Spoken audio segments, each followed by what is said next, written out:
তো এই 1450 বছরের মধ্যে প্রথম 23 বছর আল্লাহ নবী সাল্লাল্লাহু আলাইহি ওয়াসাল্লাম নিজে ইসলাম প্রতিষ্ঠা করে চলে গেছেন। যার প্রথম 13 বছর মক্কায়, পরের 10 বছর মদিনায়। এই 23 বছর সময় নিয়ে তিনি পুরো জাজিরাতুল আরবে ইসলাম প্রতিষ্ঠা করে গেছেন। প্রতিষ্ঠা মানে কি? প্রতিষ্ঠা মানে হচ্ছে একটা সমাজের মানুষ 5 ওয়াক্ত নামাজ পড়ে, যাকাত দেয়, তারা সৎ কাজে আদেশ করে, অসৎ কাজে নিষেধ করে। একটা সমাজের মধ্যে আল্লাহ পাকের যে নাজিলকৃত বিধান ওই অনুযায়ী ফয়সালা করা হয়। এটা হলো ইসলাম প্রতিষ্ঠা করা। আমি এখন কি করছি? আমি ইসলামের দাওয়াত দিচ্ছি। এখন আমি কি করছি? দাওয়াত দিচ্ছি। মনে করেন যে আল্লাহ না করুক এখানে কেউ কাউকে ধর্ষণ করলো, নাউজুবিল্লাহ, বা কেউ মদ পান করলো, বা কেউ মুরতাদ হয়ে গেল। মুরতাদ বোঝেন কি? ইসলাম ত্যাগ করে চলে যাও। হ্যাঁ, এরকম বড় বড় হুদুদের মতো পাপ কেউ করলো, আমি তাকে কোনো শাস্তি দিতে পারবো না। পারবো না। আর কোন কোন ক্ষেত্রে আমাদের প্রশাসন এবং বিচার বিভাগও তাকে সেই শাস্তি দিতে পারবে না যা কোরআনে আছে, হাদিসে আছে। আমি খুব নম্রভাবে, সরলভাবে সত্য কথাগুলো বলার চেষ্টা করছি।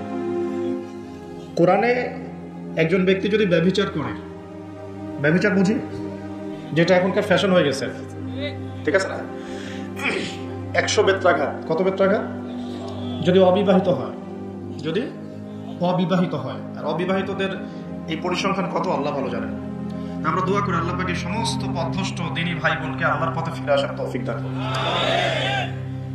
সূরা নূরের উপর আমল করার তৌফিক দান করুন। আল্লাহ পাক আমাকেও যেন তৌফিক দেন, আপনাদের সবাইকে তৌফিক দেন। আর যদি সেই ব্যক্তি বিবাহিত হয়, বিবাহিত হলে পাথর নিক্ষেপ করে রজম, অর্ধেক কোমর পর্যন্ত মাটিতে পুঁতে ফেলা, তারপরে পাথর নিক্ষেপ করে রজম করা। আমি এটার ওয়াজ আপনাকে করতে পারবো, এখন দাওয়াত দিতে পারবো যে দেখুন জেনা থেকে দূরে থাকুন, বা আমরা সবাই জেনা থেকে দূরে থাকি। যদি বিবাহিত হয়ে এই কাজ কেউ করেন তাহলে এই শাস্তি হবে, যদি অবিবাহিত হয়ে কেউ করেন তাহলে এই শাস্তি হবে। কিন্তু আমি আপনাকে শাস্তি দিতে পারবো না।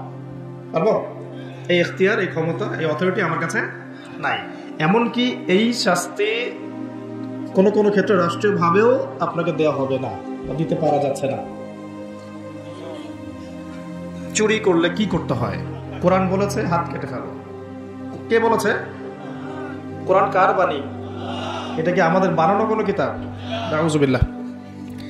কোরআনের এক একটা বর্ণ নুক্তা যে আল্লাহর পক্ষ থেকে এসেছে, কোনো সন্দেহ আছে? এবং এর মধ্যে যে প্রত্যেকটা বিষয়ের সমাধান আছে, এতে কোনো সন্দেহ আছে? আল্লাহ পাক বলছেন যদি কেউ চুরি করে, চোর হোক ছেলে অথবা মেয়ে, তাহলে হাতটা কেটে ফেলে দিও, কবজি পর্যন্ত। কি পর্যন্ত? কবজি পর্যন্ত। কিন্তু আমি আপনাকে এটা দাওয়াত দিচ্ছি, সতর্ক করতে পারি, আমি এটা আপনার উপর বাস্তবায়ন করতে পারবো না। কোনো কোনো ক্ষেত্রে আমরা রাষ্ট্রীয়ভাবে এটা বাস্তবায়ন করতে পারবো না। এটাই বাস্তবতা। শুধু আমাদের দেশ পারবে না তা নয়, অনেক কান্ট্রি পারবে না, পৃথিবীর প্রায় বেশিরভাগ দেশই পারবে না। যেখানেই এগুলো বাস্তবায়ন করার চেষ্টা করা হবে বা কেউ করবে, তাদেরকে পশ্চিমারা কালো তালিকাভুক্ত করে ফেলবে। আমি বোঝাতে চাচ্ছি যে আল্লাহ পাকের জমিনে তার দিন কায়েম করে দিয়ে গিয়েছিলেন নবী মুহাম্মদ সাল্লাল্লাহু আলাইহি ওয়াসাল্লাম। কত বছরে? 23 বছর। তখন কি চোরের হাত কাটা হতো? হতো না? তখন কি রজমের শাস্তি দেওয়া হতো? তখন কি কেউ মদ পান করলে বেত্রাঘাতের শাস্তি ছিল? আচ্ছা, তখন কি কেউ মুরতাদ হয়ে গেলে মৃত্যুদণ্ডের শাস্তি ছিল? তখন কেউ যদি ধর্ষণ করতো তাকে কি কতলের শাস্তি ছিল? হত্যার বদলে হত্যার শাস্তি ছিল? হাতের বদলে হাত, চোখের বদলে চোখ, কানের বদলে কান, দাঁতের বদলে দাঁত, এই শাস্তি ছিল? মানে নবী সাল্লাল্লাহু আলাইহি ওয়াসাল্লাম যেভাবে ইসলাম প্রতিষ্ঠা করে দিয়ে গিয়েছিলেন, তাতে ইসলামটা 100% আল্লাহর জমিনে প্রতিষ্ঠিত ছিল। এবং ওই বেস বা ওই ফাউন্ডেশনের উপর দাঁড়িয়ে আরো 2.5 বছর এই বিশ্ব শাসন করেছেন আবু বকর সিদ্দিক রাদিয়াল্লাহু আনহু, যিনি ইসলামের প্রথম খলিফা। ইসলামের প্রথম খলিফা। খলিফা শব্দটা আমরা কি পরিচিত? খলিফা মানে কি? আচ্ছা, এখানে একটু বুঝেন। আল্লাহ রাব্বুল আলামিন কোরআনে 2 জায়গায় খলিফার কথা বলেছেন। কয় জায়গায়? ভাই আমি স্টাডি করেই বলছি। কয় জায়গায়? 2 জায়গায়। এক হচ্ছে সূরা বাকারায়, একটা কোথায়? প্রথম দিকে আছে। আরেকটা হচ্ছে সূরা সদে। কোন সূরায়? সদ। সূরা বাকারায় আল্লাহ পাক খলিফা বলেছেন আদম আলাইহিস সালামকে। কাকে? আর সূরা সদে আল্লাহ পাক খলিফা বলেছেন দাউদ আলাইহিস সালাম। কাকে? আচ্ছা, এবার একটু খলিফা কি এটা বুঝি, তারপরে সামনে যাই। আল্লাহ পাক বলছেন বিসমিল্লাহির রহমানির রহিম, ওয়া ইয ক্বালা রাব্বুকা লিল মালায়েকা ইন্নী জাইলুন ফিল আরদি খলিফা। বলেছেন তো সবাই? সমস্যা হচ্ছে আমরা সবাই কোরআন তো পড়ি কিন্তু হয়তো বুঝি না, বা এর উপযুক্ত ব্যাখ্যা আমাদের সামনে হয়তো পেশ করা হয় না, কারণ আমরা তো বেশিরভাগ সময় একে অপরের গোশত খাওয়া নিয়ে ব্যস্ত আছি আর কি, তাই না? এবং এটাকে আমরা কি বলবো, যে ভালো কাজ মনে করি, হকের পথ মনে করি। বস্তুত এটাই শেষ জামানা, যখন সাদাকে কালো মনে হবে, কালোকে সাদা মনে হবে, হককে বাতিল মনে হবে, বাতিলকে হক মনে হবে, যেটা ন্যায় ওটাকে অন্যায় মনে হবে, যেটা অন্যায় সেটাকেই ন্যায় মনে হবে। নবী সাল্লাল্লাহু আলাইহি ওয়াসাল্লাম বলে গিয়েছেন, আনতারি জালামাতু রাব্বাতুহা, শেষ জামানায় দাসী তার মনিবকে জন্ম দিবে, দাসী তার মনিবকে জন্ম দিবে। কখনো দাসী তার মনিবকে জন্ম দেয় না, মানে ন্যায় অন্যায়, হক বাতিল, সত্য মিথ্যা, এগুলোর মানদণ্ড উল্টে যাবে। ন্যায় হবে অন্যায়, অন্যায় হবে ন্যায়, হক হবে বাতিল, বাতিল হবে হক। যেটা সত্য সেটাই মিথ্যা মনে হবে, যেটা মিথ্যা সেটাই সত্য মনে হবে, যেটা অন্ধকার সেটাকে আলো মনে হবে, যেটা আলো সেটাকে অন্ধকার মনে হবে। আর তালিদ আলামাতু রাব্বাতুহা, হালালকে মানুষ হারাম করবে, হারামকে হালাল করবে। আমার কথা বুঝতে পারছেন কি না? বেশি গভীর হয়ে যাচ্ছে, আমি সহজ করার চেষ্টা করছি। এখন আসেন, আল্লাহ পাক বলছেন, ওয়া ইয ক্বালা রাব্বুকা লিল মালায়েকা, হে নবী মুহাম্মদ বলেন সাল্লাল্লাহু আলাইহি ওয়াসাল্লাম, স্মরণ করেন সেই সময়ের কথা। আল্লাহ নবীকে বলা হচ্ছে স্মরণ করেন সেই সময়ের কথা, মানে মহাবিশ্বের লক্ষ লক্ষ বছর আগে, হয়তো কোটি কোটি বছর আগে। ওয়া ইয ক্বালা রাব্বুকা লিল মালায়েকা, আপনার রব এই ফেরেশতাদেরকে বলেছিলেন। কাদেরকে বলেছিলেন? কি বলেছিলেন? ইন্নী জাইলুন ফিল আরদি খলিফা, আমি এই আরদে মানে পৃথিবীতে আমার খলিফা পাঠাতে চাই। সুবহানাল্লাহ। পৃথিবীতে কেউ ছিল না এর আগে, জিন জাতি ছিল। জিন জাতি, কোন জাতি? জিন জাতি বলে একটা জাতি আছে, বিশ্বাস করেন তো নাকি? আচ্ছা, এখন এই জিন জাতি যখন ফাসাদ সৃষ্টি করে, আল্লাহ পাক ওদেরকে সরিয়ে দেন, দিয়ে আল্লাহ পাক নতুন করে কোন সৃষ্টি পাঠানোর ইরাদা করেন। তখন ফেরেশতাদেরকে বলেন যে আমি পৃথিবীতে আমার খলিফা পাঠাতে চাই। কি পাঠাতে চাই? শব্দটা আবার বলেন, খলিফা। আচ্ছা, এবার আসেন। তো ফেরেশতারা বলেন, আতাজআলু ফিহা, আপনি কি এমন কাউকে সেখানে পাঠাতে চাচ্ছেন, মাই ইউফসিদু ফিহা, যে পৃথিবীতে গিয়ে ফাসাদ সৃষ্টি করবে, দাঙ্গা হাঙ্গামা, ফাসাদ সৃষ্টি করবে, ওয়া ইয়াসফিকুদ দিমা, এবং একে অপরের রক্ত ঝরাবে, রক্তপাত ঘটাবে।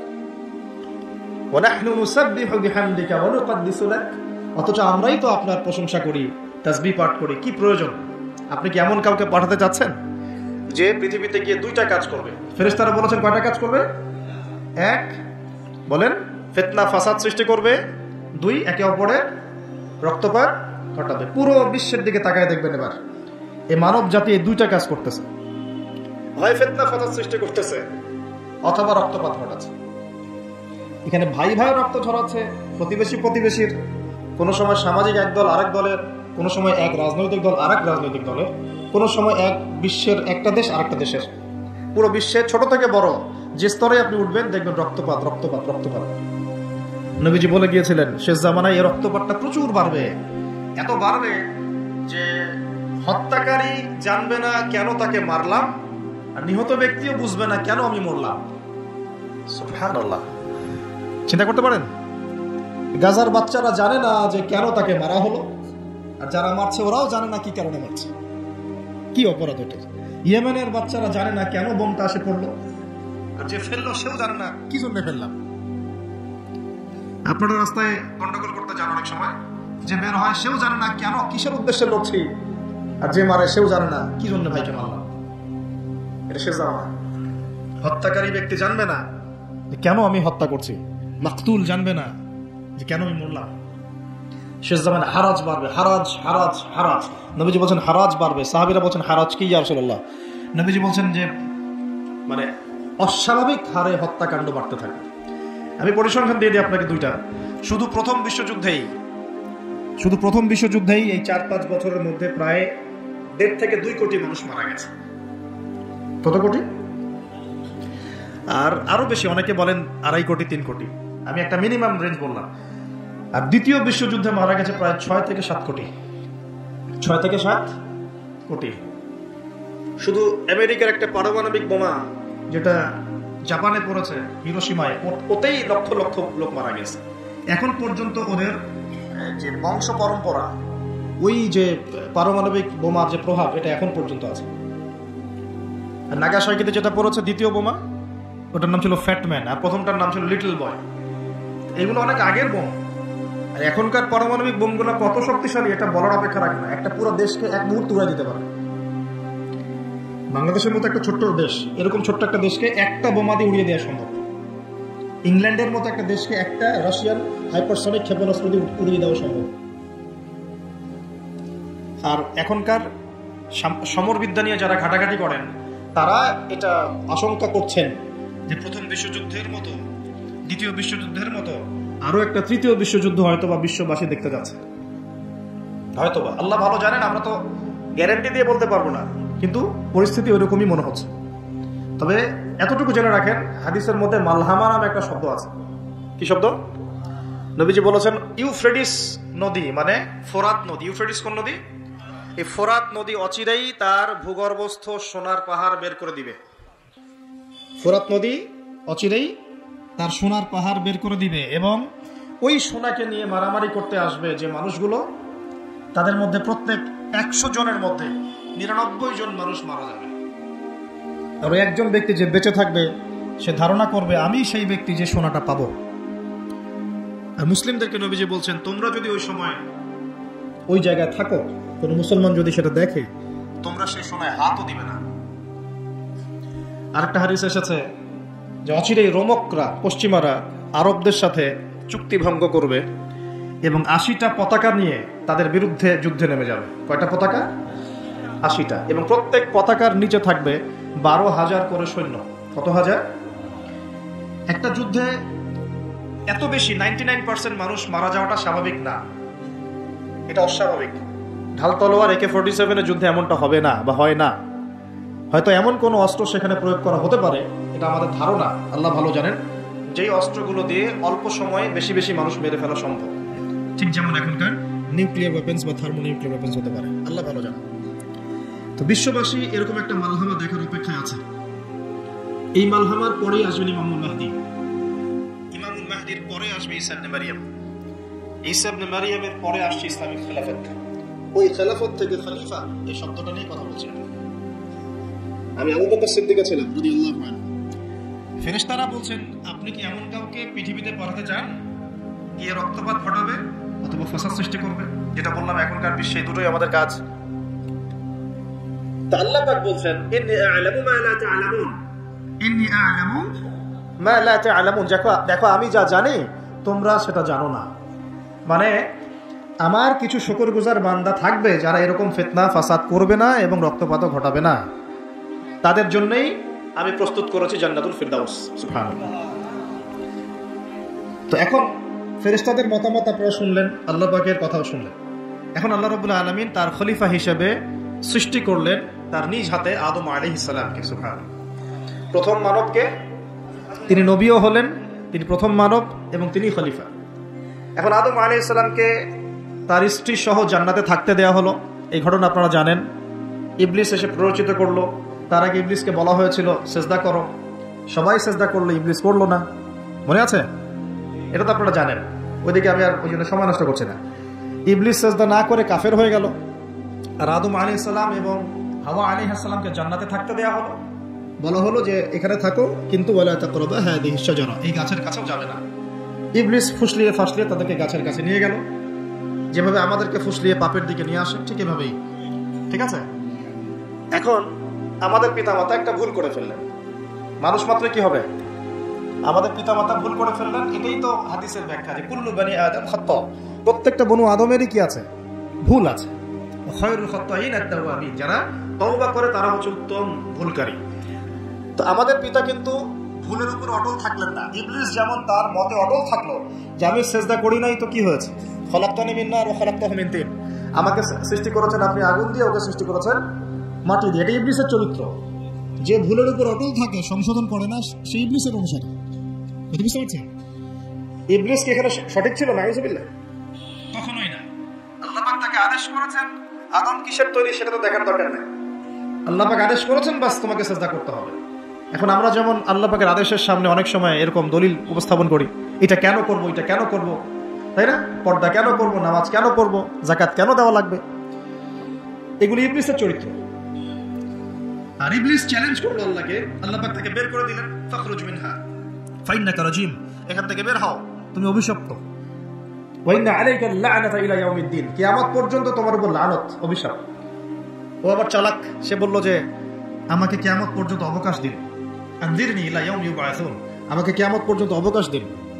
আল্লাহ পাক বলেন ইন্নাকা মিনাল মুনযারিন, যাও তুমি অবকাশপ্রাপ্তদের অন্তর্ভুক্ত একজন, ছেড়ে দিলাম তোমাকে, কিয়ামত পর্যন্ত হায়াত দেওয়া হবে। এবার সে বলছে ফাবিমা আগাওয়াইতানি, হে আল্লাহ, যে আদমের জন্য আপনি আমাকে বের করে দিলেন, আমি চ্যালেঞ্জ করছি। এবার ইবলিসের চ্যালেঞ্জটা মাথায় লিখে রাখেন, মাথায় লিখে রাখেন। ইবলিস বলছে ফাবিমা আগাওয়াইতানি লাআকউদান্না লাহুম সিরাতাকাল মুস্তাকিম, যার জন্য আপনি আমাকে এখান থেকে বের করে দিলেন, আমি তার সরল পথে ওত পেতে বসে থাকবো। কিভাবে বসে থাকবো? ওত পেতে। ثم لآتينهم من بين أيديهم ومن خلفهم وعن أيمانهم وعن شمائلهم ولا تجد أكثرهم شاكرين, আমি তাদের ডান দিক থেকে আসবো, বাম দিক থেকে আসবো, সামন থেকে আসবো, পিছন থেকে আসবো, আপনি বেশিরভাগ আদম সন্তানকে শুকরগুজার পাবেন না। কে বললো এটা? ইবলিসের এই কথা সত্য না মিথ্যা বলেন তো? এখন সত্য হয় না? কিভাবে সত্য সেটা আরেকটা হাদিস থেকে দেখেন দলিল। আমি আর গভীরে ঢুকে যাচ্ছি। কিয়ামতের মাঠে আদম আলাইহিস সালাম, এই আদম আলাইহিস সালামই যখন উঠবেন, আদম আলাইহিস সালামকে আল্লাহ পাক ডেকে বলবেন তোমার সন্তানদের মধ্য থেকে জাহান্নামী জান্নাতি আলাদা করে দাও তো তুমি।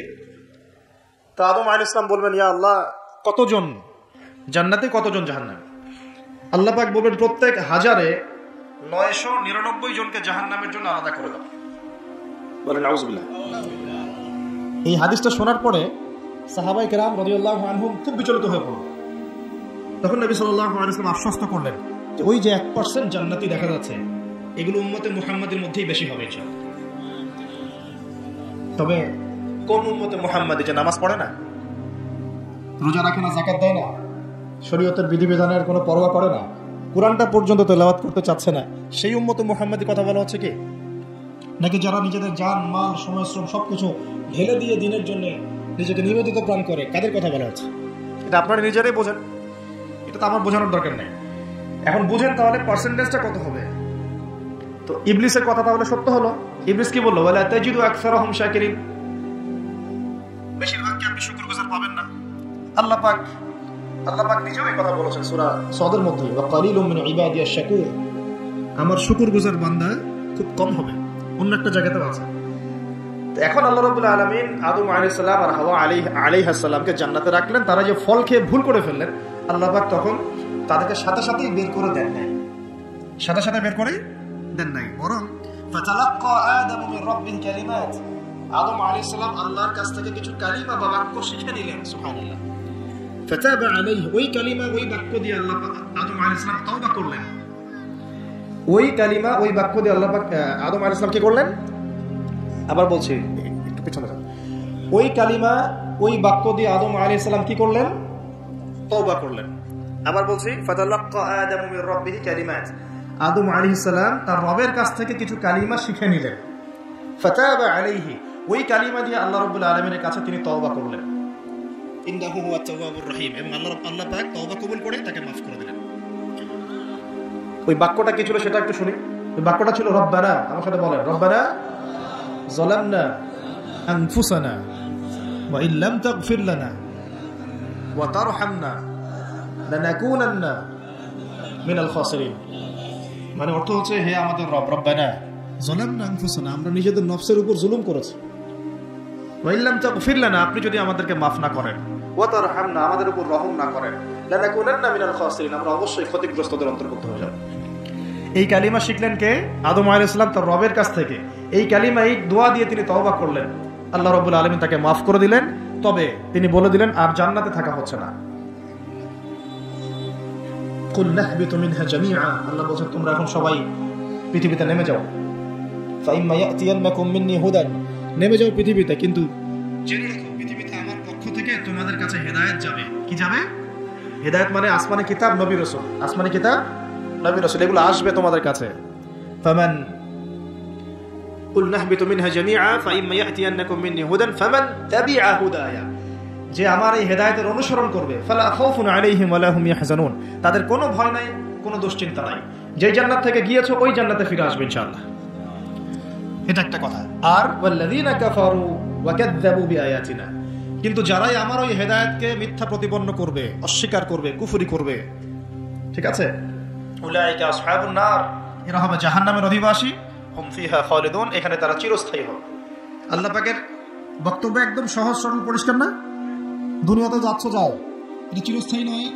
এই সময়টুকুর মধ্যেই আমার পক্ষ থেকে কি আসবে বলেন? হেদায়েত আসবে, মানে যুগে যুগে নবী রাসূল আসবেন, আসমানি কিতাব আসবে। ফামান তাবিআ হুদায়া, তোমাদের মধ্যে যারা এই নবী রাসূলদেরকে মানবে, আসমানি কিতাব সমূহকে মানবে, তাদের কোনো টেনশন নাই, কোনো ভয় নাই, আবার জান্নাতে ফিরে আসবে ইনশাআল্লাহ। আর যারা নবী রাসূলকে মানবে না, আসমানি কিতাবের পরোয়া করবে না, নিজের প্রবৃত্তির দাসত্ব করবে, উলাইকা আসহাবুন নার, তারা জাহান্নামে যাবে, সেখানে চিরস্থায়ী হবে। হিসাব কি সহজ না কঠিন? একদম সহজ কথা আল্লাহ পাকের। এবার এই যে সিলসিলা শুরু, আদম আলাইহিস সালামকে আল্লাহ পাক কি বলেছেন, কি শব্দটা বলেছিলেন? খলিফা। এবার আদম আলাইহিস সালাম পৃথিবীতে এসে কি আবারও নতুন করে কোনো ভুল করেছিলেন? বলেন তো দেখি। উত্তর না, করেন নাই। মানে কান্নাকাটি করতে করতেই বছরের পর বছর চলে গেছে, শুধু কাঁদতে কাঁদতেই বছরের পর বছর চলে গেছে। পরবর্তী ভুল যেটা আমরা দেখি সেটা হলো হাবিল আর কাবিলের ভুল। কাবিল তার ভাই হাবিলকে হত্যা করেছে, তাই না? হিংসার বশবর্তী হয়ে। ওই যে এখনো দেখবেন আমাদের সমাজে যে ভাই ভাই মারামারি, এটা সেই হাবিল কাবিলের সুন্নত। এখানে আমরা কাবিল হব না, হলে হাবিল হব। প্রয়োজনে হাবিল হয়ে থাকবো, তাও কাবিল হতে চায় না। কারণ নবী সাল্লাল্লাহু আলাইহি ওয়াসাল্লাম বলেছেন, পৃথিবীতে প্রথম হত্যাকাণ্ড সংঘটিত করেছে কাবিল। ভালো করে শোনেন, যারা এই পথে আছেন ভালো করে শোনেন। পৃথিবীতে প্রথম হত্যাকাণ্ড সংঘটিত করেছে কাবিল। এ কারণেই কিয়ামত পর্যন্ত যত মানুষ খুন হবে, খুন, এই সমস্ত খুনের পাপের একটা অংশ কাবিলের আমলনামায় গিয়ে যুক্ত হবে। মনে করায় দেই, কাবিল একজন নবীর সন্তান। কার সন্তান? নবীর সন্তান। লূত আলাইহিস সালামের স্ত্রী একজন নবীর স্ত্রী। নূহ আলাইহিস সালামের স্ত্রী একজন নবীর স্ত্রী। আবু লাহাব সর্বকালের সর্বশ্রেষ্ঠ মানব মুহাম্মদ সাল্লাল্লাহু আলাইহি ওয়াসাল্লামের চাচা। আবার ফিরাউনের ওই স্ত্রী, তার নাম, দাসীর নাম কি? আসিয়া। তাহলে আমাদের বংশ, আমাদের রং, আমাদের জাতীয়তা, আমাদের অর্থ সম্পদ, আমাদের টাকা পয়সা, আমাদের স্ট্যাটাস, আমাদের ভাষা, আমাদের এই গোত্রীয় বিভাজন, এগুলো আমাদেরকে আল্লাহ পাকের আযাব থেকে বাঁচাতে পারবে না, যদি না আমরা আল্লাহ পাকের হুকুম আহকাম মেনে চলি। একজন নবীর ছেলে কোথায় যাচ্ছে? একজন নবীর স্ত্রী কোথায় যাচ্ছে? লূত আলাইহিস সালামের স্ত্রী কোথায় যাচ্ছে? আবু জাহেল কি আল্লাহর নবী সাল্লাল্লাহু আলাইহি ওয়াসাল্লামের চাচা ছিল না? আবু লাহাব কি চাচা ছিল না? তাহলে কিসের অহংকার, কিসের অহংকার, কিসের ফুটানি, কিসের গর্ব? শুধু তাকওয়াই পারবে আমাদের সেভ করতে, আর কিছু না। অনেক গভীর হয়ে যাবে, বের হয়ে আসেন। আদম আলাইহিস সালাম তার জীবদ্দশায় আল্লাহ পাকের জমিনে যতদিন থেকেছেন, তিনি কি আল্লাহর বিধান মেনেছেন না শয়তানের বিধান মেনেছেন? তার উপরে আল্লাহ পাক কিছু নাজিল করেন নাই? সহিফা নাজিল করেছেন, অবশ্যই করেছেন না? এমনকি কিভাবে কাপড় পরিধান করতে হবে, কিভাবে চাষবাস করতে হবে, কিভাবে এই পৃথিবীতে বেঁচে থাকতে হবে, এগুলো আল্লাহ রাব্বুল আলামিন জিবরাইল আলাইহিস সালামের মারফতে শিখিয়েছেন। মানুষ কাপড় পরা জানতো না, কে শিখিয়েছেন? আল্লাহ পাক। আল্লাহ পাক পোশাক নাজিল করেছেন। শুরুতে মানুষ গাছের ছালপাতা পরে থাকতো না, এগুলো মিথ্যা কথা। আল্লাহ রাব্বুল আলামিন আসমান থেকে পোশাক নাজিল করেছেন প্রথম।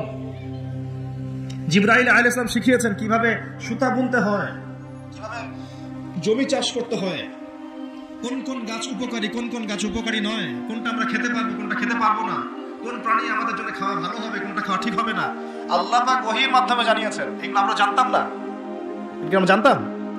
এমনকি কোন গাছে ঔষধি গুণাগুণ আছে, এটা আদম আলাইহিস সালামকে কে জানিয়েছে? আল্লাহ পাক তার ওহীর মাধ্যমে জানিয়েছেন। এই যে আমরা এখন সভ্যতা নিয়ে এত কথা বলি, সত্যি কথা হচ্ছে সভ্যতা শুরু হয়েছে নবীদের হাতে, আর সভ্যতা প্রসারিত হয়েছে নবীদের হাতে, আর সভ্যতা শেষও হবে একজন নবীর হাতে। সেই নবীর নাম কি? ঈসা আলাইহিস সালাম। Very good. সেই নবীর নাম কিন্তু ঈসা ইবনে মারইয়াম। তার হাতে সভ্যতা শেষ হবে। ওইটা লাস্ট একটা সভ্যতা পৃথিবী দেখবে অচিরেই সামনে। এখন আসেন, আদম আলাইহিস সালাম ছিলেন আল্লাহ পাকের খলিফা। তিনি পৃথিবীতে তার আল্লাহ পাকের বিধান দিয়ে নিজে চলেছেন, পরিবারকে চালিয়েছেন, ওই সময় সমাজকে চালিয়েছেন, এবং ওই সময় পৃথিবীটাকে তিনি আল্লাহ পাকের বিধান দিয়ে পরিচালিত করেছেন, অন্য কারো বিধান দিয়ে নয়, মন গড়া বিধান দিয়ে তো মোটেই নয়। এবং নিজের রচনাকৃত বিধান দিয়ে তো মোটেই নয়, নিজের প্রবৃত্তিগত অনুসরণ দিয়ে মোটেই নয়, বরং আল্লাহ পাকের পক্ষ থেকে যা এসেছে সেইটা তিনি ফলো করেছেন। এই অনুসরণটাকে নূহ আলাইহিস সালাম করেন নাই, ইব্রাহিম আলাইহিস সালাম করেন নাই, মুসা আলাইহিস সালাম করেন নাই, ঈসা আলাইহিস সালাম করেন নাই, দাউদ আলাইহিস সালাম করেন নাই, সুলাইমান করেন নাই আলাইহিস সালাম। আমাদের নবী মুহাম্মদ সাল্লাল্লাহু আলাইহি ওয়াসাল্লাম তিনি কি করেন নাই? আমার কথা কি বুঝতে পারছেন? তাহলে তারা কি অনুসরণ করেছেন পৃথিবীতে? আল্লাহ পাকের ওহীর বিধান। কিসের বিধান? ওহীর বিধান। এখন আসেন, আরেকজন নবীকে আল্লাহ পাক বলেছেন খলিফা, তার নাম কি বলেছিলাম শুরুতে? দাউদ। কোন সূরায় আছে এটা? সাদের মধ্যে। এইখানে আল্লাহ পাক আরো স্পষ্ট করে বলেছেন একজন খলিফার দায়িত্ব কি। খুব মনোযোগের সাথে শুনবেন। উপযুক্ত পরিবেশ মনে হচ্ছে বলে আলোচনাগুলো করছি, আপনারা খুব সুন্দরভাবে বসে আছেন, আমি কথা বলতে খুব কমফোর্ট ফিল করছি। আল্লাহ পাক বলছেন যে ইয়া দাউদ, হে দাউদ, ইন্না জাআলনাকা খলিফাতান ফিল আরদ, আমি আল্লাহ তোমাকে পৃথিবীতে আমার খলিফা করেছি। সুবহানাল্লাহ। হে দাউদ, আমি তোমাকে পৃথিবীতে আমার খলিফা করেছি। এখান থেকে বলতে গিয়ে আপনাকে বলছিলাম যে দাউদ আলাইহিস সালাম এই জেরুজালেম থেকে 40 বছর বিশ্ব শাসন করেছিলেন। কত বছর? দাউদ আলাইহিস সালাম এই জেরুজালেম থেকে, যেখানে এই লড়াইগুলো হচ্ছে এখন, এখান থেকে তিনি 40 বছর বিশ্ব শাসন করেছেন। এবং তারপরে তার সন্তান সুলাইমান আলাইহিস সালাম আরো 40 বছর তার বাবার চেয়েও দাপটের সাথে এই বিশ্ব শাসন করেছেন। এবং তারা ছিলেন তখন মুসলিম, তারা ছিল তখন কি? মুসলিম। কিন্তু এখন যে ইসরায়েলকে আপনারা দেখছেন, তারা ওই শাসনটাকে ফিরিয়ে আনার চেষ্টা করছে, কিন্তু ভুল একটা পথে। ভুল পথটা কোথায়? তারা মনে করে তাদের একজন মাসিহ আসা এখনো বাকি আছে, এবং তারা মাসিহুদ দাজ্জালকেই তাদের মাসিহ মনে করে। আল্লাহ পাক তাদের মাসিহ পাঠিয়েছিলেন, সেই মাসিহের নাম হচ্ছে ঈসা আলাইহিস সালাম, কিন্তু তারা নিজেরা তাদের মাসিহকে চিনতে ভুল করে হত্যার চেষ্টা করেছিল। তারা নবীদেরকে হত্যা করে জাতি, এমনকি তারা আমাদের নবী মুহাম্মদ সাল্লাল্লাহু আলাইহি ওয়াসাল্লাম কেউ হত্যার চেষ্টা করেছে একাধিকবার। তো তারা মাসিহ ঈসা আলাইহিস সালামকে হত্যার চেষ্টা করেছিল, আল্লাহ পাক তাকে উঠিয়ে নিয়েছেন। এবং তাদেরকে পরীক্ষা ফেলে আল্লাহ পাক মাসিহুদ দাজ্জালকেই তাদের কাছে মাসিহ মনে করিয়ে দিয়েছেন। এখন তারা দাজ্জালের জন্য তাদের প্ল্যাটফর্মটা রেডি করছে। এই কারণেই এই সংঘাতগুলো আপনারা দেখছেন। দাজ্জালের কনসেপ্টটা না বুঝতে পারলে এখনকার জিওপলিটিক্সটা বুঝতে পারবেন না। ইউনাইটেড নেশনস আপনাদেরকে জিওপলিটিক্স বোঝাতে পারবে না। জিওপলিটিক্সটা বুঝতে হলে দাজ্জালের কনসেপ্ট লাগবে। তাদের ধারণা, তাদের মাসিহ আসলে পরে তারা ওই ফিলিস্তিন থেকেই ধারণা করে। এই ধারণায় তারা বিগত 100 বছর থেকে কাজ করে যাচ্ছে। কত বছর থেকে? এবং কাজ করতে করতে করতে করতে এখন দেখেন কি অবস্থা। প্রায় বেশিরভাগ জায়গায় তারা দখল করে ফেলেছে। তারা রাজনীতি নিয়ন্ত্রণ করে ফেলেছে, তারা রাষ্ট্র গঠন করে ফেলেছে, তারা রাজধানী পর্যন্ত ঘোষণা করেছে, তারা অর্থনীতি নিয়ন্ত্রণ করে ফেলেছে, তারা ব্যাংকিং ব্যবস্থা নিয়ন্ত্রণ করে ফেলেছে, ব্যবসা বাণিজ্যের বড় বড় সেক্টর নিয়ন্ত্রণ করে ফেলেছে, প্রযুক্তিগুলো নিয়ন্ত্রণ করে ফেলেছে, অস্ত্রশস্ত্রগুলো মজুত করে ফেলেছে। এখন তারা যা ইচ্ছা তাই করতে পারে। এই কাজগুলো তারা কেন করছে এটা আপনারা বুঝতে পারছেন না। কেন তারা হাসপাতালে বোম মারবে? কেন শিশুদেরকে হত্যা করবে? কেন নিরীহ ফিলিস্তিনিদেরকে এখান থেকে উৎখাত করবে? কেন? আপনার তো একটা কুকুরের গায়ে লাগতে পারতো, মায়া লাগে, মায়া লাগে না? কিন্তু কিভাবে নির্দয়ভাবে এই কাজগুলো তারা 100 বছর থেকে করতে পারছে? কারণ তারা মনে করে তারা সঠিক কাজ করছে। তারা মনে করে যে তারা এই জায়গার মূল মালিক, এই জায়গার মূল মালিক তারা এটা মনে করে। এবং তারা নীলনদ, মিশরের নীলনদ থেকে ফোরাত নদী পর্যন্ত পুরো জায়গাটাকে হোলি ল্যান্ড মনে করে, পবিত্র জায়গা মনে করে। এবং তারা মনে করে যে আল্লাহ পাক তাদেরকে ওই জায়গাটা দিয়েছেন, এই জায়গায় ফিলিস্তিনিদের থাকার কোনো অধিকার নাই। এই কারণেই তারা মুসলমানদের উপর বিগত এই 70-80 বছর থেকে, বলা যায় প্রায় 100 বছর থেকে, কারণ 1914 সালে তারা ঢুকেছে, এখন 2023 সাল চলছে, এই পুরো সময়টা জুড়ে তারা যে নির্বিচার বাড়িঘর দখল করা, জমি দখল করা, ধর্ষণ, শিশু হত্যা, ভাইদেরকে কারাগারে নিক্ষেপ করা, হ্যাঁ, নির্বিচার হত্যাযজ্ঞ, এগুলো কেন চালাচ্ছে? কারণ তারা মনে করে ওই জায়গাটা তাদের, এবং তারা মনে করে যে তাদের মাসিহ আসা মাত্রই তারা ওইখান থেকে বিশ্বটাকে শাসন করবে। এবার কি মিলাতে পারছেন বিষয়টা কোন দিকে যাচ্ছে? এবং সত্যি কথা বলতে কি, তাদের মাসিহ, তারা যাকে মাসিহ মনে করে, সেই মাসিহুদ দাজ্জাল সত্যি সত্যি সেখান থেকে আসবেও, এবং ইহুদিদেরকে নিয়ে সে বিশ্ব শাসন করবেও। দাজ্জাল আসবেও এবং ইহুদিদেরকে নিয়ে সে বিশ্ব শাসন করবেও। এটা আমাদের নবী সাল্লাল্লাহু আলাইহি ওয়াসাল্লাম বলে গেছেন। এটা হবে সর্বশেষ জালেমদের শাসন, সর্বশেষ। এবং কত দিন শাসন করবে সেটাও নবীজি বলে গিয়েছেন সাল্লাল্লাহু আলাইহি ওয়াসাল্লাম। আল্লাহ নবী বলে গিয়েছেন সে শাসন করবে 40 দিন। কতদিন? যার প্রথম দিনটা হবে 1 বছরের সমান, অলৌকিক না বিষয়টা। দ্বিতীয় দিনটা হবে 1 মাসের সমান, তৃতীয় দিনটা হবে 1 সপ্তাহের সমান, বাকি দিনগুলো হবে আমাদের দিনের মতো। পৃথিবীর সামনে এটা অপেক্ষা করছে, পৃথিবীর সামনে এটা আশা অপেক্ষা করছে মাত্র। এই যে ওদের দৌরত্ব আপনি দেখছেন জায়নিস্টদের, এটা এমনি এমনি না। এই যে পশ্চিমা মদত, আমেরিকার সাহায্য, ব্রিটেনের সাহায্য, পুরো পশ্চিমা বিশ্বের সাহায্য, এত শক্তি, এত দাপট তারা দেখাচ্ছে, যা ইচ্ছা তাই করে ফেলছে। ইচ্ছা হলো 200টা বাচ্চাকে মেরে ফেললাম, কেউ বলার কিছু নাই। আশপাশে আরব কান্ট্রিগুলো তাকায় তাকায় ফুটবল খেলা দেখছে, ঠিক আছে। সবাই সর্বোচ্চ এতটুকু বলতে পারে আমরা নিন্দা জানাই, আমরা এর তীব্র প্রতিবাদ জানাই, দ্যাটস অল, এতটুকু। আরবের তেল সব নিয়ন্ত্রণ করে ফেলেছে, আরবের চতুর্পাশে তার প্রতিবেশী রাষ্ট্র স্থাপন করেছে এবং প্রত্যেকটা রাষ্ট্রে সে মুনাফিকদেরকে বসিয়ে দিয়েছে। এত এত কিছু কিভাবে করতে পারছে কি মনে হয় আপনাদের কাছে? এমনি এমনি নয়, এর সাথে মাসিহুদ দাজ্জালের একটা গভীর সম্পর্ক আছে। এবং দাজ্জাল এই ইহুদিদেরকে নিয়েই বিশ্ব শাসন করবে, নবী সাল্লাল্লাহু আলাইহি ওয়াসাল্লাম বলে গেছেন। আর এই ইহুদিরা নবীর যুগে কি হালে ছিল? বনু খুরাইজা, বনু কাইনুকা, বনু নাজির, এই 3টা কওমের সাথে আল্লাহর নবী নিজে সশস্ত্র যুদ্ধ করেছেন, করে ওদেরকে বের করে দিয়েছেন মদিনা থেকে। তারপর তারা খায়বারে গিয়ে আশ্রয় নিয়েছে। আলী রাদিয়াল্লাহু আনহু এই খায়বারও বিজয় হয়েছে। সবাইকে বের করার পরে নবীজি ইন্তেকালের কয়েকদিন আগে বলে গিয়েছিলেন বাকি যারা আছে অবশিষ্ট এদেরকে তোমরা এই জাজিরাতুল আরব থেকে বের করে দিও। কে বলে গিয়েছিলেন? এখন তার উম্মত দেখেন কি অবস্থা। চারপাশে বসে, ওই জেরুজালেমের চারপাশে আরব রাষ্ট্র রহব আছে, বসে বসে তামাশা দেখছে। 100 বছর হয়ে গেল। তো আমি এই জায়গা থেকে এখানে আসছি, ওইখান থেকেই দাউদ আলাইহিস সালাম বিশ্ব শাসন করেছিলেন। আল্লাহ পাক তাকে বলছেন খলিফা। কি করেছিলেন তিনি? আল্লাহ পাক তাকে বলছেন, ইয়া দাউদ, একটু মনোযোগের সাথে শুনেন, হে দাউদ, ইন্না জাআলনাকা খলিফাতান ফিল আরদ, আমি আল্লাহ তোমাকে এই জমিনে খলিফা করেছি। সুবহানাল্লাহ। এবং ওই জমিন বলতে কিন্তু এখন জেরুজালেম, আরদ মানে এখানে কিন্তু ওই বাইতুল মুকাদ্দাস। তিনি ওখান থেকেই বিশ্ব শাসন করেছিলেন। তোমার দায়িত্ব কি হে দাউদ? তোমার কাজটা কি? ফাহকুম বাইনান নাসি বিল হক, সূরা সাদ পড়ে দেখেন। তোমার কাজ হচ্ছে মানুষের মাঝে, অনুসারী জনগণের মাঝে তুমি ন্যায় বিচার প্রতিষ্ঠা করবে। কি করবে? তার মানে একজন, যে কেউ, একজন মেম্বার হোক, একজন চেয়ারম্যান হোক, একজন এমপি হোক, একজন মন্ত্রী হোক, একজন পিএম হোক, যাকে আল্লাহ পাক যেখানে দায়িত্ব দিবেন, খলিফা হিসেবে তার কাজ কি বলেন তো? ফাহকুম বাইনান নাসি বিল হক, সত্য ন্যায়ের মানদণ্ডে মানুষের মাঝখানে বিচার ফয়সালা করবে, বাস, এটা আপনার কাজ। নেতৃত্ব দিলে দোষের কিছু নাই, নেতৃত্ব পেলেও দোষের কিছু নাই, কিন্তু ফাংশনটা কি? একজন খলিফার কাজটা কি? আবু বকর সিদ্দিক কেমন খলিফা ছিলেন? ওমর কেমন ছিলেন? ওসমান কেমন ছিলেন? আলী কেমন ছিলেন রাদিয়াল্লাহু আনহুম আজমাইন? তারা এই আয়াতের উপর আমল করতেন, ফাহকুম বাইনান নাসি বিল হক, মানুষের মাঝখানে ন্যায় বিচার করো। ন্যায় বিচার কথা বলা হয়েছে, ন্যায় বিচার। এখন ন্যায় বিচার কতটুকু কি হচ্ছে না হচ্ছে এটা আপনারা আমার চেয়ে ভালো জানেন, আমি এসব নিয়ে কথা বলতে চাই না। কিন্তু আমাদের কাজ এতটুকুই, যাকে আল্লাহ পাক যেখানে দায়িত্ব দিবেন ন্যায় বিচার। আরো আল্লাহ বলছেন, আয়াতটা শেষ হয়নি, আরো সামনে একটু আছে।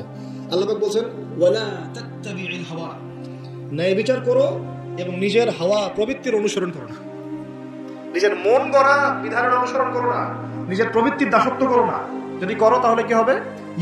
ইউদিল্লাকা আন সাবিলিল্লাহ, তাহলে আল্লাহ পাকের এই সরল পথ থেকে ওই প্রবৃত্তির অনুসরণ তোমাকে বিচ্যুত করে দেবে। কার কথা এগুলো? আল্লাহর কথা। ইন্নাল্লাযীনা ইউদিল্লুনা আন সাবিলিল্লাহ, পরের আয়াত, নিশ্চয়ই যারা আল্লাহ পাকের সরল পথ থেকে বিচ্যুত হয়ে গেছে, লাহুম আযাবুন শাদীদ, তাদের জন্য কঠিন শাস্তি আছে।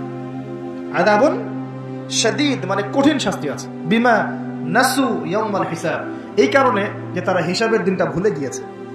এই দুইটা আয়াত আমি শোনাই দিলাম আপনাকে। আল্লাহ পাক যাকে যেখানে দায়িত্ব দিবেন সব সময় এই দুইটা আয়াত মাথায় রাখবেন, যে আল্লাহ পাক আপনাকে দাউদ আলাইহিস সালামের মতো কাজ দিয়েছেন, আল্লাহ পাক আপনাকে আদম আলাইহিস সালামের মতো কাজ দিয়েছেন। যাকেই দেখ, X Y Z whoever he is, এটা আমাদের দেখার বিষয় না। আমরা ধর্মতান্ত্রিক দৃষ্টিকোণ থেকে শুধু মূলনীতিগুলো বলব। তাহলে এখানে খলিফার কাজ কি বুঝতে পারলাম? মানুষের মাঝে ন্যায় বিচার প্রতিষ্ঠা করা, প্রবৃত্তির দাসত্ব না করা। যদি করি তাহলে কঠিন শাস্তি অপেক্ষা করছে। এখন আসেন, আল্লাহ নবী সাল্লাল্লাহু আলাইহি ওয়াসাল্লাম কি এই আয়াতের উপর আমল করে যান নাই? গিয়েছেন না যান নাই? তার জীবদ্দশায়, তার 23 বছরের এই নববী জীবনে কেউ কখনো জুলুমের শিকার হয়েছিল? বলেন তো, কেউ বলতে পারবে বুকে হাত দিয়ে যে একজন মানুষ জুলুমের শিকার হয়েছে, তার রেখে যাওয়া ইসলামের এই প্ল্যাটফর্মের উপরে আবু বকর সিদ্দিক শাসন চালিয়েছেন 2.5 বছরের মতো। আবু বকর সিদ্দিকের সময় কি কেউ জুলুমের শিকার হয়েছিল? তিনি কি এই আয়াতগুলোর উপর আমল করেছিলেন না করেন নাই? তাহলে তিনি একজন সফল খলিফা ছিলেন। আমরা খলিফা এবং খেলাফা দুটার ব্যাখ্যা বুঝতে পারলাম। যে খলিফা আল্লাহ পাকের বিধান মেনে বিচার ফয়সালা করে, ওই শাসন ব্যবস্থাটাকেই বলা হয় খিলাফা। এটা নতুন কোনো মৌলবাদী শব্দ নয়, আমরা ভুল বুঝি, আমাদেরকে ভুল বোঝানো হয়। একজন খলিফা যে আল্লাহ পাকের বিধান অনুযায়ী বিচার ফয়সালা করে, তার ওই শাসন ব্যবস্থাটাকে বলা হয় খিলাফা, যেটা আসবে সামনে ঈসা আলাইহিস সালামের হাতে। এখন আপনি সর্বোচ্চ পর্যায়ে যান বিশ্বের ইউনাইটেড নেশনস, এখানে খিলাফা কায়েম আছে? অনেস্টলি বলেন, এখানে কি আল্লাহর বিধান দিয়ে বিচার ফয়সালা করা হয়, নাকি ওদের পশ্চিমাদের মন গড়া বিধান দিয়ে করা হয়? 100-200 কেন, একদিনে যদি 1000টা বাচ্চাকে বোমে হত্যা করে দেয়, তারপরে ওরা ইসরায়েলের পাশে থাকবে, বলবে আমরা আমাদের বন্ধুর পাশে আছি। আমাদের যদি এর পরেও চোখ না খুলে, তাহলে নিশ্চিত আমরা ইন্টারনালি ব্লাইন্ড, আধ্যাত্মিকভাবে অন্ধ হয়ে গেছি। আর যারা অন্ধ তারাই তো অন্ধ দাজ্জালের অনুসরণ করবে। আমি জানি আমাদের উপরের লেভেলে যারা আছেন তারা এগুলো সব ভালো করেই বোঝেন, কিন্তু পরিবেশ পরিস্থিতির কারণে অনেক সময় তারা সত্য কথা বা সাহস করে অনেক কিছু বলতে পারেন না, কারণ তারা অবশ্যই বোঝেন, তারা মুসলিম পরিবার থেকে এসেছেন। আমাকে বলেন, তাদের যে সিস্টেম, এই সিস্টেমের মধ্যে যে অর্থ ব্যবস্থাটা আছে, এটা সুদ ভিত্তিক না সুদ বিবর্জিত? তাহলে এটা কি আল্লাহ পাকের কোরআনের সাথে গাদ্দারি হয়নি? তাহলে ওর আন্ডারে থাকলে কি আমরা সত্যিকারের খেলাফা কায়েম করতে পারবো? সম্ভব না। ও যে মিডিয়াগুলো চালায়, এই মিডিয়াতে ও যা মানুষকে বোঝায় তাই। একজন মুসলমানকে যদি ও সন্ত্রাসী রূপে উপস্থাপন করে, সারা বিশ্ব বলে হ্যাঁ ও সন্ত্রাসী। একজন ব্যক্তি, আমি নাম মেনশন করছি না, গণহারে মানুষ হত্যা করেছে, তাকে শান্তিতে নোবেল পুরস্কার দেওয়া হয়েছে। এই হলো ওদের চরিত্র। Media, political system, banking system, ওদের প্রযুক্তি, এগুলো কোনটা মুসলমানের স্বার্থে? কোনটা কি মুসলমানের স্বার্থে? সবগুলো করেছে ওদের স্বার্থে। ওখানে গিয়ে আমরা সর্বোচ্চ কি করতে পারি? আমরা হয়তো ওই যে ফিদেল ক্যাস্ট্রোর মতো একটা ভাষণ দিতে পারবো, অথবা ওই গাদ্দাফির মতো একটা ভাষণ দিতে পারবো। যারাই সেখানে দাঁড়িয়ে লম্বা লম্বা লেকচার দিয়েছে, গরম গরম বক্তব্য দিয়েছে, ওদের সবাইকে হয় মেরে দেওয়া হয়েছে, তাহলে ক্ষমতাচ্যুত করা হয়েছে। আমাদের চোখ কবে খুলবে? এটা একটা কুফরি শক্তি। এটা এই পৃথিবীর সবচেয়ে বড় শিরক, সবচেয়ে বড় তাগুত, সবচেয়ে বড় কুফর। এর গোড়ায় গিয়ে আমাদেরকে আঘাত করতে হবে, এবং সেই আঘাতটা আমরা করতে পারবো না, আমরা জানি। সেই আঘাতটা করবে ইমামুল মাহদী এবং ঈসা আলাইহিস সালাম। আমি জানি আমরা কিছু করতে পারবো না, এবং আমি আপনাকে করতেও বলছি না কিছু, ভবিষ্যৎটা বলে দিচ্ছি ইনশাআল্লাহ। এই বৈশ্বিক এই শিরক আর কুফর তাগুতের গোড়ায় সে করে আঘাতটা করবে কে? ইমামুল মাহদী এবং ঈসা আলাইহিস সালাম। তারপরে আবার জেরুজালেম থেকে বিশ্ব শাসন হবে ইনশাআল্লাহ। তখন প্রত্যেকটা মুসলমানের হক অধিকার রক্ষা করা হবে। তখন মুসলমানরা এইভাবে মাথা নত করে বাঁচবে না, মাথা উঁচু করে বাঁচবে ইনশাআল্লাহ। এত সহজ যে মুসলিম বাচ্চাদেরকে বোম মেরে হত্যা করে ফেললো। আমি আপনাদেরকে দলিল দিলে রাত 2টা-3টা বেজে যাবে। একজন সাহাবীর হত্যার প্রতিশোধ নেওয়ার জন্য নবী সাল্লাল্লাহু আলাইহি ওয়াসাল্লাম 30,000 সৈন্যবাহিনী রেডি করে রোমানদের বিরুদ্ধে যুদ্ধ করতে পাঠিয়েছে। কজন সাহাবী? আবার একজন দিনী বোন, মুসলিম রমণী মহিলা সাহাবীর ইজ্জতের বিনিময়ে পুরা বনু কুরাইজার সাথে নবী যুদ্ধ করেছেন। নবী একজন রাষ্ট্রদূত পাঠিয়েছিলেন, খ্রিস্টানরা ওই রাষ্ট্রদূতকে হত্যা করেছিল। এই একজন সাহাবীকে হত্যার প্রতিশোধ নেওয়ার জন্য আল্লাহ নবী সাল্লাল্লাহু আলাইহি ওয়াসাল্লাম মুতার যুদ্ধে চলে গিয়েছেন। কি মনে করেছে মুসলমানদেরকে ওরা যা ইচ্ছা তাই করবে?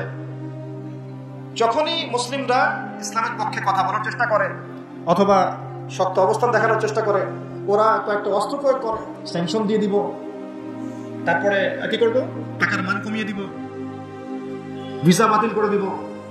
অনেক সমস্যা ওদের কাছে, এরকম 70 থেকে 72টা অস্ত্র থাকে, একটা একটা করে প্রয়োগ করে। স্যাংশন একটা অস্ত্র, ভিসা একটা অস্ত্র, টাকার মান ইনফ্লেশন হবে এটা একটা অস্ত্র, ঋণ দেওয়া বন্ধ করে দেবে একটা অস্ত্র, IMF এর লোন দিব না একটা অস্ত্র। এরকম অস্ত্র শেষ নাই। এগুলো আপনারা সবাই বুঝবেন না, পলিটিশিয়ানরা বুঝবেন। এই শক্তিটা, এই পুরো পশ্চিমাদের এই পুরো শক্তিটা, আমি বলছি না তাদের মধ্যে ভালো মানুষ না, এটা বলছি না, এটা যারা নিয়ন্ত্রণ করে তাদের নাম জায়নিস্ট। তারা কারা? এই জায়নিস্টরা কখনোই মুসলমানদের সাথে কাজ করবে না। কশ্চিনকালেও তারা এই মুসলিম বাচ্চাদের রক্তের বদলা নেবে না। কশ্চিনকালেও তারা আমাদের এই ভাই বোনদের জীবনের মূল্য দিতে পারবে না। তারা আমাদের পক্ষে অবস্থান নিবে না। হাজার হাজার মুসলিমকে মেরে ফেলার পরেও তারা ওদেরই পক্ষে অবস্থান নিবে। এমনকি যেগুলো নিয়ে কথা পর্যন্ত বলবে তাকেও গুপ্ত হত্যা করতে পারে। দ্য সিক্রেটস অফ জায়োনিজম বইটা পড়ে দেখেন, হেনরি ফোর্ডের লেখা। উনি নিজেও ওদের একজন ছিলেন, বের হয়ে এসেছেন, পরে সৎপথে এসে বইটা লিখেছেন। বইটা পড়ে দেখেন, পড়াশোনা করেন। আমাদেরকে চোখ কান খোলা রেখে চলতে হবে। আমি এই মূল জায়গা থেকে আস্তে আস্তে শেষের দিকে আসতেছি, একটু মনোযোগ ধরে রাখেন। এটা হলো খেলাফা এবং খলিফার ফাংশন। এখন আবু বকর সিদ্দিক কি এটা আমল করে দেখেন নাই? উমর ইবনে খাত্তাব তার 10 বছরের শাসন, কত বছর? এই 10 বছরে আপনি একজন মানুষ দেখান যে অনাহারে মারা গেছে বা দারিদ্র সীমা নিচে ছিল, বা ওই 10 বছরে একজন মুসলিম বোনের ইজ্জত হানি করা হয়েছে, একটা বাচ্চাকে হত্যা করতে পেরেছে, বা একজন মুসলিম ভাইকে অন্যায়ভাবে হত্যা করেছে, বা শুধু মুসলমানদের উপরে গরম গরম কথা পর্যন্ত বলেছে, একটা দলিল ছাড়ি দেখানো হবে 10 বছর আপনি দেখাতে পারবেন না। বরং মানুষ চাকরি ছেড়ে দিচ্ছে এসে, ইয়া আমিরুল মুমিনিন, আমার কোর্টে তো মামলাই আসে না, আমাকে অযথা বেতন দেন কেন? এই যে বর্তমান রাষ্ট্র ব্যবস্থার কাঠামো, এটা ওমর রাদিয়াল্লাহু আনহু দিয়েছেন। তার জীবনী পড়ে দেখেন, ইতিহাসগুলো পড়ে দেখেন। এখন এই 10 বছর যদি এভাবে চালানো যায়, তাহলে আমরা কেন এখন দুর্বল হচ্ছে? আরো সামনে যান, ওই 10 বছরে ওমর রাদিয়াল্লাহু আনহু এই বাইতুল মুকাদ্দাসও জয় করেছিলেন, মনে আছে? উটের পিঠে তিনি একবার চলেছেন, তারপর ভৃত্যকে উঠিয়েছেন, ওটা নিয়ে কাজী নজরুল ইসলাম কবিতা লিখেছিলেন। এগুলো তো এখন নাই কবিতাটা। এটা তো আমিরুল মুমিনিন কবিতা ছিল না একটা আগে, ওটা তো এখন আপনারা পড়তে পারেন না। কেন পড়তে পারেন না এটা আপনারা বুঝবেন। কেন পড়া যাচ্ছে না, কি সমস্যা হচ্ছে, পড়লে কি হবে? কোথায় নিয়ে যাচ্ছি আমরা বাচ্চাদেরকে? এখন কোন দিকে নিয়ে যাচ্ছি বাচ্চাদেরকে আমরা? আসলে ইসলামী শিক্ষা ছাড়া আপনি যত শিক্ষায় শিক্ষিত করেন না কেন, পরকালে আপনি পস্তাবেন, আমরা পস্তাবো না। পরকালে আপনি পস্তাবেন যে আমি আমার সন্তানকে কেন এই শিক্ষা দিয়ে আসলাম না। হয়তো আজকে রব্বির হামহুমা কামা রাব্বায়ানি সগীরা বলতে পারতো, এখন তো সেটাও পারছে না। উসমান রাদিয়াল্লাহু আনহু খেলাফতের পর আরো 12 বছর, কত বছর? একটা ঘটনা দেখান আমাকে, মুসলিমদের অধঃপতনের বা মুসলমানদের অপদস্থ করেছে একটা ঘটনা দেখান। এরপর আলী ইবনে আবি তালেবের আরো প্রায় 1.5-2 বছর, ওই সময় দেখেন। আমি বলেছিলাম 1200 বছর প্রায়। তারপর উমাইয়ারা শাসন করেছে প্রায় 97 বছর। কত বছর? নিজেদের মধ্যে অনেক সমস্যা হয়েছিল। যেমন এখন আমাদের সবাই মুসলিম ভাই, পলিটিক্যালি নিজেদের মধ্যে সমস্যা হয় না, এরকম সমস্যা হয়েছিল উমাইয়া খেলাফতে, উসমান রাদিয়াল্লাহু আনহুর সময়, আলী ইবনে আবি তালেবের সময়। কিন্তু কখনো বাইরের শত্রুদের কাছে আমরা পরাজিত হই নাই। মানে আমার ঘরে কি সমস্যা আছে, আমি সেটা ঘরে বুঝবো। ভাইয়ের সাথে ভাইয়ের সমস্যা হচ্ছে, ওকে ঠিক আছে, হাতাহাতি হয়েছে, মারামারি হয়েছে, অস্ত্র নিয়ে মুখোমুখি হয়েছি, এটা আমার ঘরের সমস্যা। কিন্তু বহির্বিশ্বে মুসলমানদের উপর চোখ রাঙিয়ে কথা বলেছে এমন একটা জাতি খুঁজে পাওয়া যায় না। 97 বছর উমাইয়ারা করেছে। তারপরে আব্বাসীয়রা এসেছে, আব্বাসীয়রা এসে প্রায় 550 বছর চালিয়েছে। কত বছর? এর পর আসছে মামলুক, তারপরে ফাতেমিরা, ওইদিকে কর্ডোভাতে ছিল ইসলামিক খেলাফত, ওই আন্দালুসিয়ায়, এখনকার স্পেন, ইতালি, এগুলো সব আমাদের ছিল। তারপরে সালাহউদ্দিন আইয়ুবী রাহিমাহুল্লাহ আইয়ুবী শাসন এসেছে। তারপরে জেঙ্গিদের শাসন এসেছে। মোগলদেরটা জানেন আপনারা, আফগানদেরটা জানেন, এমনকি হিন্দুস্তান পর্যন্ত দেখেন নাই? এটা পুরো আমাদের আওতাভুক্ত ছিল এক সময়, ইংরেজ ভাষার আগ পর্যন্ত। এভাবে বিশ্ব এগিয়ে গেছে ইসলামের হাত ধরে। কখনো কাউকে জোর করে ফোর্স করে মুসলমান করানো হয় নাই, কখনো কোনো অমুসলিমের অধিকার খর্ব করা হয়নি। এবং একজন অমুসলিম যদি আমাদের আন্ডারে থাকতো, তার অধিকার সবার আগে নিশ্চিত করা হয়েছে।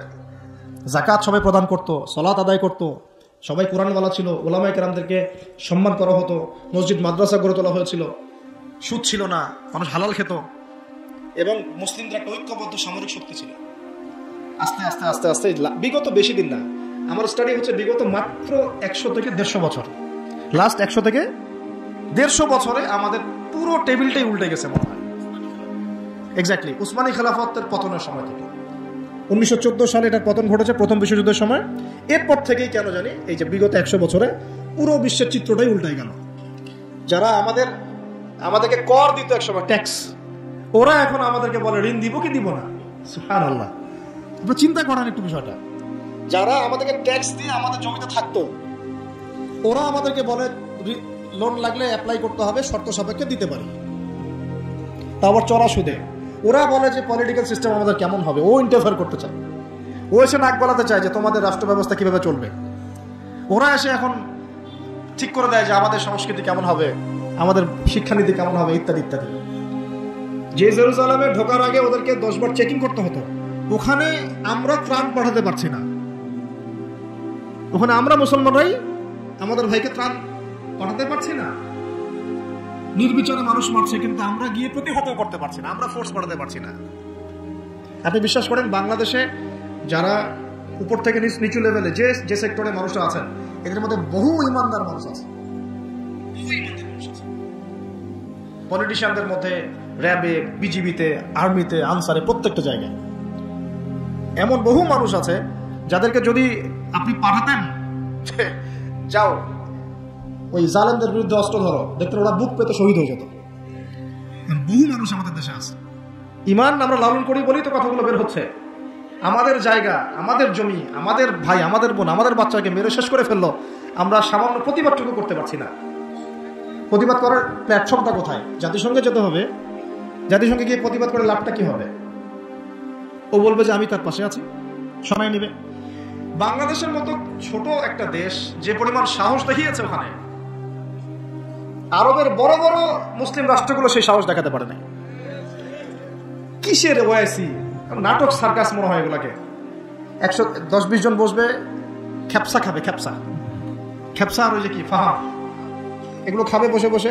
কোকা-কোলা পান করো, কোকা-কোলা, স্প্রাইট।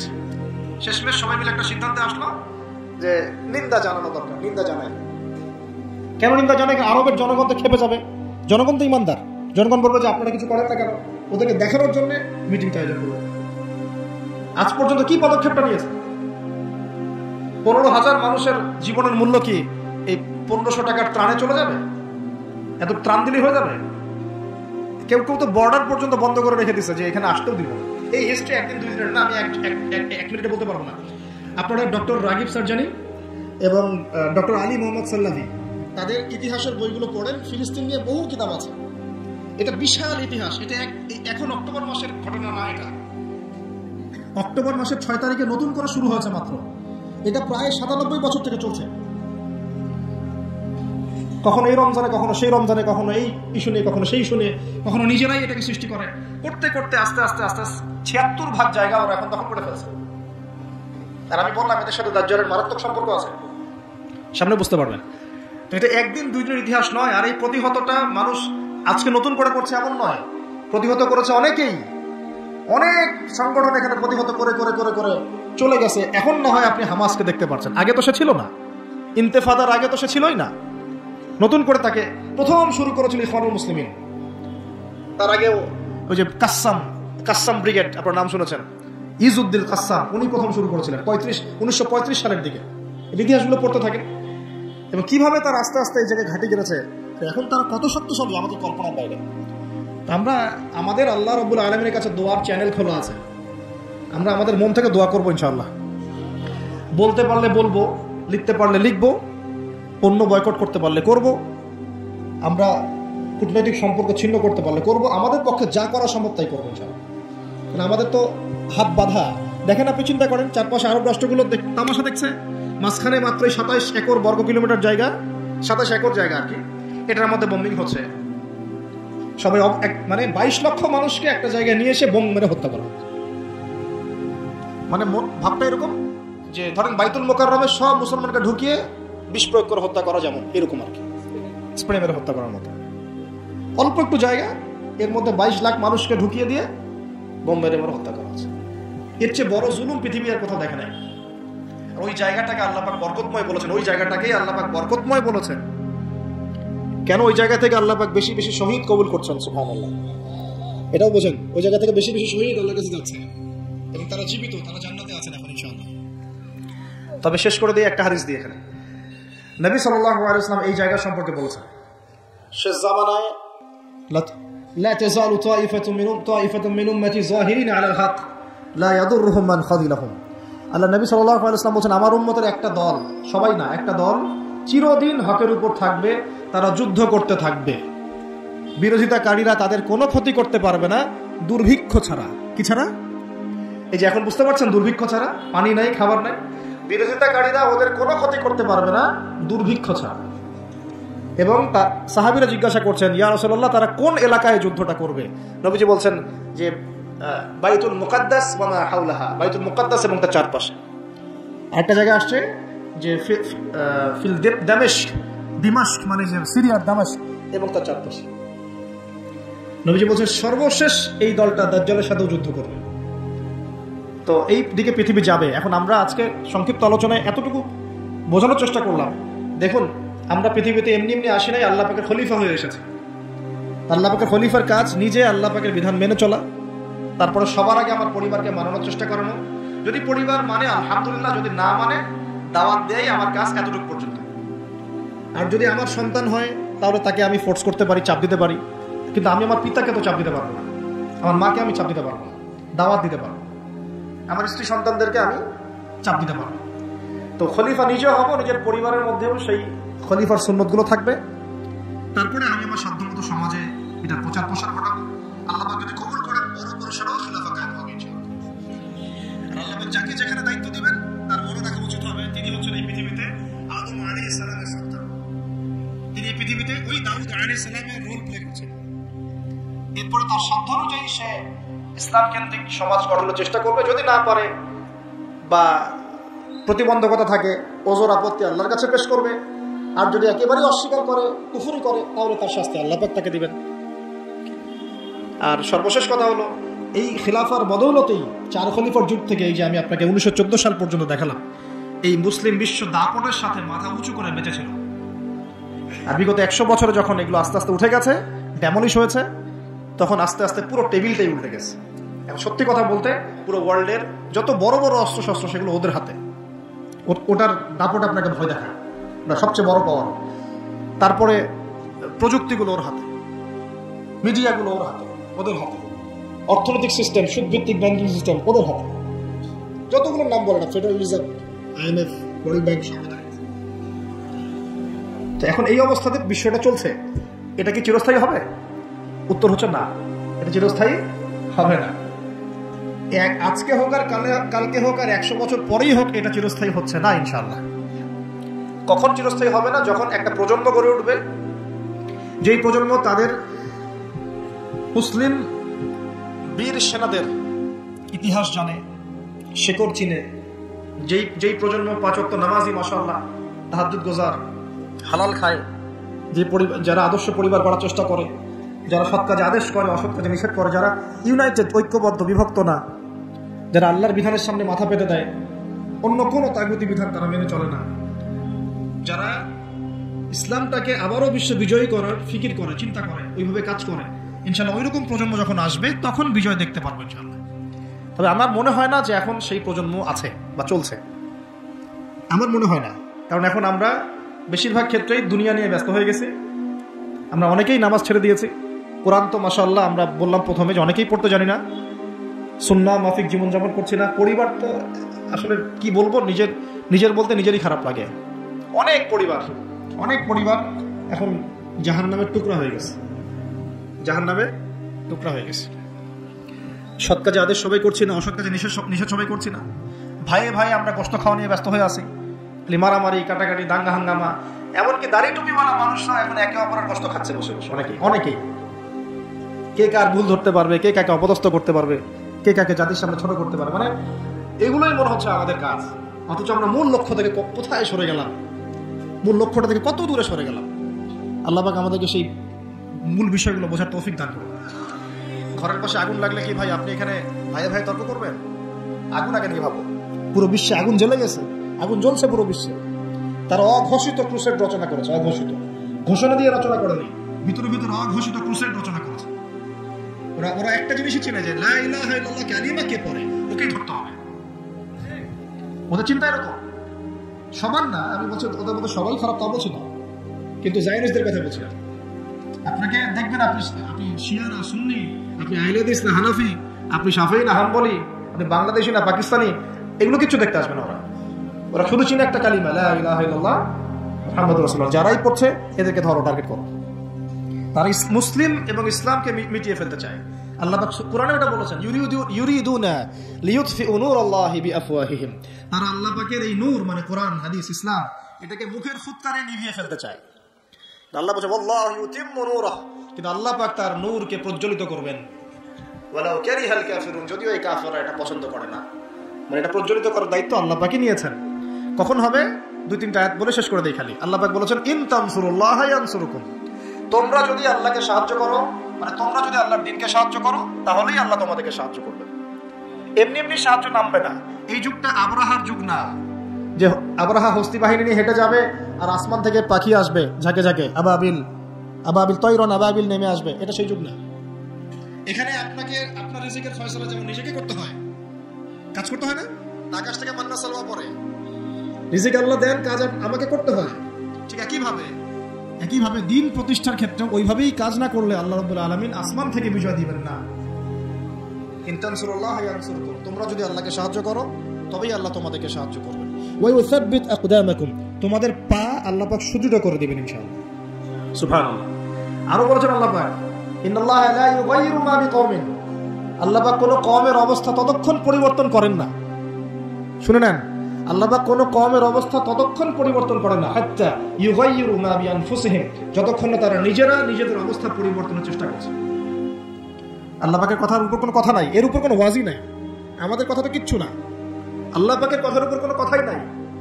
ইন তানসুরুল্লাহ ইয়ানসুরকুম, তোমরা আল্লাহকে সাহায্য করো, আল্লাহর দ্বীনকে সাহায্য করো, আল্লাহ তোমাদেরকে সাহায্য করবে। ওয়া ইউসাব্বিত আকদামাকুম, পা শক্ত করে দিবেন ইনশাআল্লাহ, কেউ টলাতে পারবে না। আর ইন্নাল্লাহা লা ইউগাইয়িরু মা বিকওমিন, মনে রাখো আল্লাহ পাক কোনো কওমের অবস্থা, কোনো জাতির অবস্থা ততক্ষণ পরিবর্তন করেন না যতক্ষণ না হাত্তা ইউগাইয়িরু মা বিআনফুসিহিম, যতক্ষণ না তারা নিজেরা নিজেদের অবস্থা পরিবর্তনের চেষ্টা করছে। আর সর্বশেষ কথা আল্লাহ পাক বলছেন ওয়া ইন তাতাওয়াল্লাউ, যদি তোমরা মুখ ফিরায় চলে যাও, তোমরা যদি মুখ ফিরিয়ে উল্টা দিকে চলা শুরু করো, যেমনটা আমরা করছি আর কি এখন, তাহলে আল্লাহ কি করবেন? আল্লাহ বলছেন ইয়াস্তাবদিল কওমান গায়রাকুম, আল্লাহ তোমাদের সবাইকে সরিয়ে দিবেন। বলে নাউজুবিল্লাহ। ইয়াস্তাবদিল কওমান গায়রাকুম, আল্লাহ পাক তোমাদের সবাইকে সরিয়ে দিয়ে নতুন কওম নিয়ে আসবেন। সুম্মা লা ইয়াকুনু আমসালাকুম, তারা তোমাদের মতো হবে না, তারা তোমাদের মতো অপদার্থ হবে না। কিভাবে সরাতে পারেন? এক মহামারীতে সরাতে পারেন না, এক ভূমিকম্পে সরাতে পারেন। 5-6 মাত্রা ভূমিকম্প হলেই শেষ, ঢাকা শেষ, একদম 60% মানুষ দেখবে ডেড। নাউজুবিল্লাহ। তাহলে কিসের বড়াই, কিসের? আল্লাহ পাকের কোরআনের আয়াতগুলো থেকে আমরা শিক্ষা নিব না? ওয়া ইন তাতাওয়াল্লা ইয়াস্তাবদিল কওমান গায়রাকুম সুম্মা লা ইয়াকুনু আমসালাকুম। সর্বশেষ আল্লাহ পাক বলেন ইয়া আইয়ুহাল্লাযীনা আমানু, হে মুমিনগণ, ইসবিরু, তোমরা সবর করো, ইসবিরু ওয়া সাবিরু ওয়া রাবিতু, তোমরা সবর করো, সবরের প্রতিযোগিতা করো এবং তাকওয়া অবলম্বন করো, এবং তোমাদের আখের গোছাও, তোমরা প্রস্তুতি নাও, তোমরা এসব বিজয়ের প্রস্তুতি নাও, লাআল্লাকুম তুফলিহুন, যাতে করে তোমরা সফল হতে পারো। আল্লাহ পাক আমাদের সবাইকে আলোচনা বোঝার তৌফিক দান করুন। আল্লাহ পাক আমাদের সবাইকে তার জমিনে তার খলিফা হওয়ার তৌফিক দান করুন। সেই সোনালী যুগের ইসলাম আবার ফিরিয়ে আনার তৌফিক দান করুন। আল্লাহ পাক ইসলামটাকে আমাদের কাছে বোঝার তৌফিক দান করুন। যারা ইসলামের বিকৃত ব্যাখ্যা করে, এইসব ব্যাখ্যা থেকে আল্লাহ পাক আমাদেরকে হেফাজত করুন। আল্লাহ পাক ইসলামের নামে সব ধরনের উগ্রপন্থা থেকে আমাদেরকে হেফাজত করুন, এবং একই সাথে ইসলামের নামে সব ধরনের শিথিলতা থেকে আল্লাহ পাক আমাদেরকে হেফাজত করুন। আল্লাহ পাক আমাদেরকে মধ্যমপন্থী জাতি বানায় দেন, আপোষের সমস্ত কোন্দল আল্লাহ মিটায় দেন, এবং আমাদের যুব সমাজকে কোরআনওয়ালা বানায় দেন, সুন্নাহওয়ালা বানায় দেন, আমাদের পরিবারগুলোকে আল্লাহ পাক জান্নাতের টুকরা বানায় দেন। আল্লাহ পাক আমাদের সন্তানদেরকে মানুষ করার